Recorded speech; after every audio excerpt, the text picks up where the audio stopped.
Assalamualaikum warahmatullahi wabarakatuh. Nama saya Ahmad Adam Alanfal, NIM 1914-20155. Langsung saja saya akan menjelaskan tentang kendala pengembangan BMT. Dalam perkembangan BMT tentunya tidak lepas dari berbagai kendala. Walaupun tidak berlaku sepenuh kendala ini di suatu BMT, kendala tersebut sebagai berikut. Yang pertama, akumulasi kebutuhan dana masyarakat belum bisa dipenuhi oleh BMT. Hal ini yang menjadikan nilai pembiayaan dan jangka waktu pembiayaan kewajiban dari nasabah cukup cepat dan belum tentu pembiayaan yang diberikan BMT cukup memadai untuk modal usaha masyarakat. Yang kedua, walaupun keberadaan BMT cukup dikenal, tetapi masih banyak masyarakat berhubungan dengan rentenir. Hal ini disebabkan masyarakat membutuhkan pemenuhan dana yang memadai dan pelayanan yang cepat walaupun yang membayar bunga yang cukup tinggi. Ternyata ada beberapa daerah yang terdapat BMT masih ada rentenir. Artinya BMT belum mampu memberikan pelayanan yang memadai dalam jumlah dana dan waktu. Yang ketiga, beberapa BMT cenderung menghadapi masalah yang sama. Misalnya, nasabah yang bermasalah, kadang ada satu nasabah yang tidak hanya bermasalah di satu tempat tetapi di tempat lain juga bermasalah. Oleh karena itu, perlu upaya dari masing-masing BMT untuk melakukan koordinasi dalam rangka mempercepat gerak nasabah yang bermasalah. Yang keempat, BMT cenderung menghadapi BMT lain sebagai lawan yang harus dikalahkan, bukan sebagai partner dalam upaya untuk mengeluarkan masyarakat dari permasalahan ekonomi yang ia hadapi. Keadaan ini kadang menciptakan iklim persaingan yang tidak islami. Bahkan hal ini mempengaruhi pola pengelolaan BMT tersebut lebih pragmatis.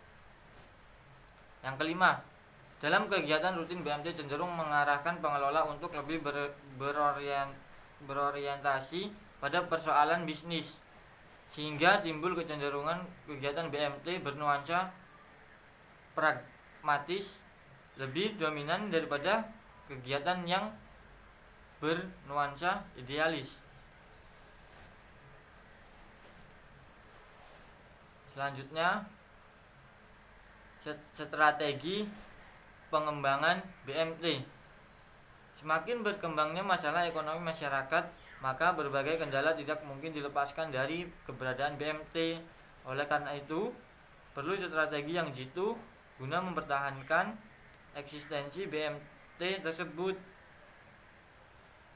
Strategi tersebut adalah sebagai berikut.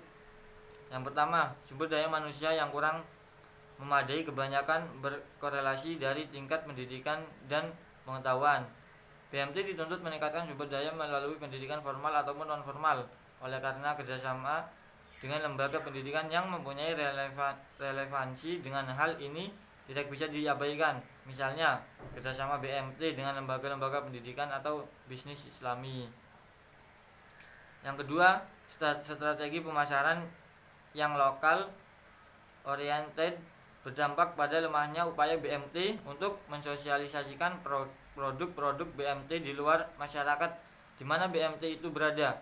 Guna mengembangkan BMT, maka upaya-upaya meningkatkan teknik pemasaran perlu dilakukan guna memperkenalkan eksistensi BMT di tengah-tengah masyarakat.